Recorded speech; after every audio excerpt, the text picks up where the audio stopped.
Respirar parece simples, né? Mas você sabia que se você respirar da forma errada, você pode derrubar a sua testosterona sem nem perceber?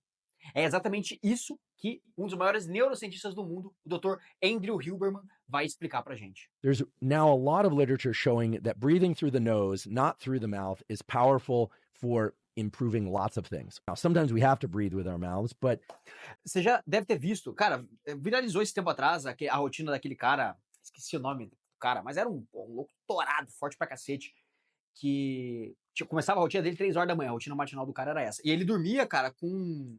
Cara, o negócio de tapar a boca ali, não sei se você lembra disso aí. Ele dormia com o negócio de tapar a boca e com o dilatador nasal. Justamente por conta disso. Justamente por conta disso. Então, assim, dessa forma, ele não conseguia respirar pela boca e respirava apenas pelo nariz. E isso tem inúmeros benefícios, principalmente para quem já naturalmente tende a respirar mais pela boca. Então, se você costuma respirar muito pela boca, eu recomendo que você pesquise, que você vá a fundo em como você pode respirar melhor pelo nariz, tá? Não vou recomendar que você naturalmente já coloque o tape na boca lá, né? O mouth tape. Mas procure dilatador nasal, cara. Tem várias marcas, tem coisa baratinha isso aí. Tem aqueles que é só de colar aqui. Pô, e eu vou te falar, eu mesmo, eu não tenho desvio de septo, pelo menos não que eu saiba, né? Não tenho nenhum problema respiratório, mas, cara, quando eu boto aquele dilatador nasal, velho, puta que pariu, parece que aí sim eu aprendi a respirar. Pô, é foda, cara. O volume de ar que entra na respiração é o dobro, basicamente, do que normalmente entraria. there's also a lot of data and studies described in this book, Jaws, that describe how nose breathing in wakefulness and in sleep promotes all sorts of positive things related to not just cosmetics, but also the improvement of gas exchange of carbon dioxide and oxygen in the body. Eu vou pegar desse negócio de dilatador nasal aqui pra você ver como é que é. Pera aí. Aqui, ó. O que eu tenho vem nesse negocinho aqui, né? Isso aqui não é publi, não é nada. Eu nem sei que marca que é essa porra aqui. Mas ele é desse esquema aqui, ó. Tá vendo? Aqui ele é. Aí tem um adesivo aqui atrás, você tira de um lado, tira do outro, tipo um band-aid, tira de um lado, tira do outro. E vem, ó, e bota aqui. Não sei se eu botei certo, cadê?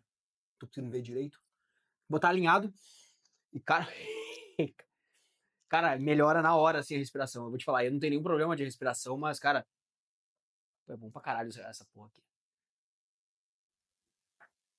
And as well, it can modify levels of different neurotransmitters and neuromodulators in ways that positively can impact hormones. So, believe it or not, being a nasal breather and avoiding being a mouth breather can actually positively impact hormones, and in particular, the hormones testosterone and estrogen. Although the way that it does that is by making you a better sleeper, which allows you to produce more testosterone and the appropriate amounts of testosterone and estrogen. But it does that in part through indirect mechanisms because deep sleep supports the gonads, the ovaries and the testicles, and the. Ó, então, grande parte do que é esse benefício aqui da respiração, ela está correlacionada com o que é o acúmulo de CO2 no corpo. E quando você tem um fluxo melhor de respiração, você consegue fazer essa troca gasosa melhor e não ficar acumulando tanto CO2. Mas também, e principalmente, com as fases do sono. Então, quando você respira melhor, seja acordado, seja dormindo, você consegue, e principalmente dormindo, você consegue ter um sono de maior qualidade, um sono mais profundo, um sono que consegue liberar e regular mais as taxas hormonais. Isso faz com que a sua testosterona aumente. Your turnover of cells and the production of cells. Remember, in the ovary, particular cells and the egg follicles themselves make estrogen, and in the testicle, that the Sertoli cells and the Leydig cells are important for the formation of sperm and for testosterone, respectively. So, what does this all mean? This means we have to be breathing properly. It almost sounds kind of, like kind of new agey, like. Conclusão, a gente precisa respirar melhor, cara. É foda, cara, é foda. É como se a gente estivesse tendo que reinventar a roda para as coisas básicas, né? Não sei se você já pararam pra pensar nisso aí. Mas é como se a gente tivesse que ensinar o beabá, cara, das coisas mais básicas do mundo, velho. É inacreditável. Não tem nada que você já não deva estar fazendo para também aumentar. Aliás, não tem nada que você já não deveria estar fazendo para aumentar a testosterona. E que você não faz. É incrível, incrível, incrível.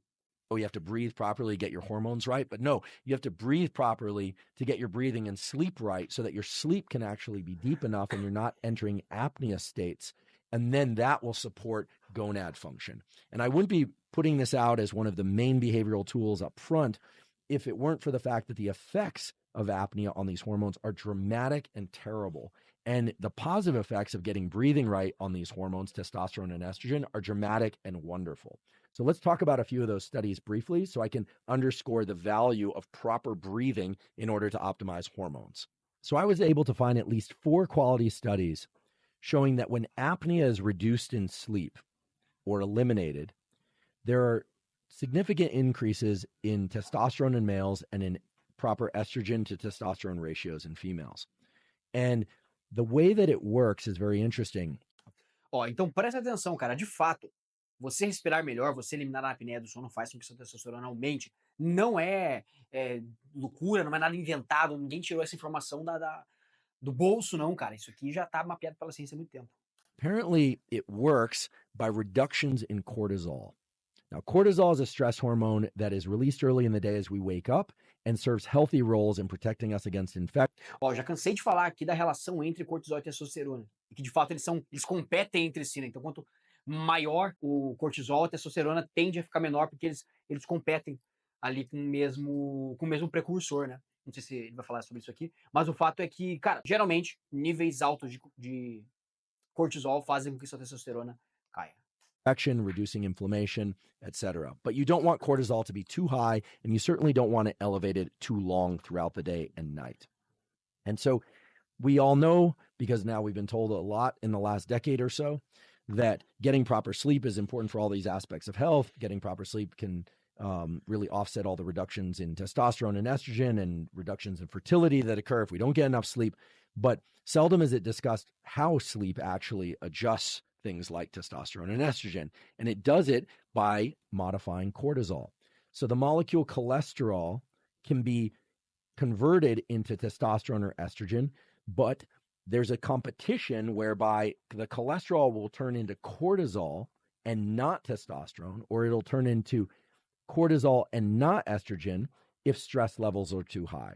So the simple version of this is getting your breathing right during the waking hours, meaning primarily, unless you're working out really hard or there's some other reason why you're maybe eating or speaking that you need to be breathing through your mouth, you should be a nose breather. There's really good evidence for that now. And in sleep, you also want to be a nose breather because that's going to increase the amount of oxygen that you're bringing into your system and the amount of carbon dioxide that you're offloading. There are other positive effects of it as well, but you're basically reducing apnea. Breath holding in sleep leads to buildup of carbon dioxide and leads to increases in cortisol, which then decrease testosterone and decrease estrogen in negative ways across all sexes. Okay, so the simple version of this is get your breathing right. So how do you do that? How do you get your breathing right? Well, for some people that have severe sleep apnea, they're going to need the CPAP machine. This is a machine that you actually put on your face and it helps you breathe properly in sleep. Pra quem não sabe, esse CPAP que ele fala aí, CPAP, é aquela máquina que o cara bota aqui pra poder respirar melhor. Isso aí é máquina pra quem tá enrolado com apneia mesmo, tá? Então ela mantém o fluxo de oxigênio constante. Many people, however, are starting to do this thing of taping their mouth shut. Now, this sounds a little bit extreme, and you certainly don't want to do Ó, o negócio de tapar a boca que eu falei ali. this in any way that's dangerous. James Nestor talked about this in his book, Breath, The New Science of a Lost Art, that simply taping shut the mouth with some tape that will allow you to open your mouth if you really need to during sleep can allow people to shift over from being mouth breathers and snorers to nose breathers. In the daytime, the best way to get good at nasal breathing is to dilate the nasal passages because a lot of people have a hard time breathing through their nose. And one way to do this is to just breathe through your nose more. And one way to do that is that when you exercise, in particular cardiovascular exercise, most of the time, provided you're not in maximum effort, you should be nasal breathing. Now, for a lot of people... Ó, isso é interessante, ó, isso é interessante. Então, na imensa maioria das vezes, você deve respirar pela boca, mesmo quando você está... Aliás, na imensa maioria das vezes, você não deve respirar pela boca, você deve respirar pelo nariz, principalmente quando você está se exercitando também.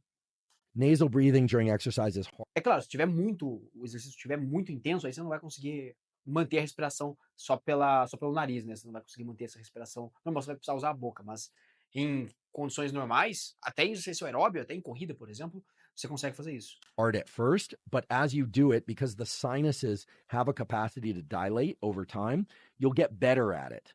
The sinuses, if you haven't ever held a skull, I've because of my job as a neuroscientist, I've held a lot of skulls, taken a lot of brains out of a lot of skulls, teach neuroanatomy, and have done that for goodness, God knows how many species I've done that for, including human. But what the sinuses are, is they're actually, what you've got these little... Ó, aqui ele fala sobre o mecanismo, então, pelo qual isso acontece, né? Então você pega a tua face, teu crânio, ele vai estar cheio de seios, que a gente chama, né? Que são buraquinhos, tá? São realmente buracos mesmo que você vai ter no próprio crânio, né? E quando você vai forçando essa respiração nasal, isso vai também aumentando a tua capacidade de respirar melhor pelo nariz, porque vai aumentando os seios da face também. Little portals in the bone that run, you know, up here and down here behind the nose and into the jaw. If you ever had a cold and your sinuses are stuffed up, you feel like you have congestion here and around your ears and in your cheeks and in your face. And that's because the sinuses are actually portals where the bones are fused together, kind of interdigitated like this, but they're lined, of course, with mucous membranes. And as you start to nasal breathe more, the nasal passages will start to dilate more. Don't worry, you're not going to get giant nostrils. But what's going to end up happening is you're going to have an easier time breathing through your nose just from waking. So my advice would be breathe through your nose while exercising, unless you're in maximum effort.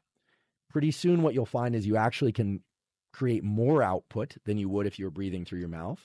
And of course, there are exceptions to this. If you're swimming, follow that breath protocol. For fighters and martial artists, there's reason to do the kind of exhale breathing through the mouth, the shh kind of thing. You know, there are reasons to do that sort of thing for particular sports. But for most people who are kind of recreational athletes or exercisers, learn to be a nasal breather. It has positive cosmetic effects. It reduces apnea. It offloads more carbon dioxide. It increases lung capacity. It dilates the sinuses, and it prevents apnea in sleep. So unless you have severe apnea and you need the CPAP, becoming a nasal breather can have all sorts of positive effects by reducing cortisol, reducing apnea, and indirectly raising testosterone and estrogen in the proper ratios. So this might seem kind of foundational and indirect, but when you go into the scientific literature, it comes through as one of the most powerful things that you can do that is zero cost. It takes a little effort, but it's zero cost, and it has all these positive effects across the board, you know, both cosmetic and in sleep and hormonal, etc. So that's the first piece. Cara, e esse é o ponto principal. São coisas que você pode fazer de graça. De graça. Isso aqui é simples, é fácil, você pode fazer de graça. Você não precisa comprar suplementação. Inclusive, cara, eu defendo piamente que você não deve pensar em suplementação até você estar fazendo tudo certo. Todos esses pequenos ajustes que são de graça, todos esses pequenos ajustes que você consegue fazer de forma fácil na sua rotina, cara. E são sobre esses mesmos ajustes que eu falo lá dentro do Testosterona Blindada, que é o meu treinamento focado em fazer com que homens alcancem o máximo de testosterona de forma 100% natural, sem usar remédio, sem usar anabolizante, muitas vezes sem precisar usar suplementação também. Foi assim que eu saí de 299 para 953 de testosterona de forma 100% natural. Se você quer saber como fazer isso, como conhecer o Testosterona Blindada também, clique no primeiro link da descrição que vai estar lá. Beleza, meu querido? E se você gostou desse vídeo aqui, tenho certeza que você vai gostar dos próximos vídeos que estão aparecendo por aqui. Também se inscreva no canal.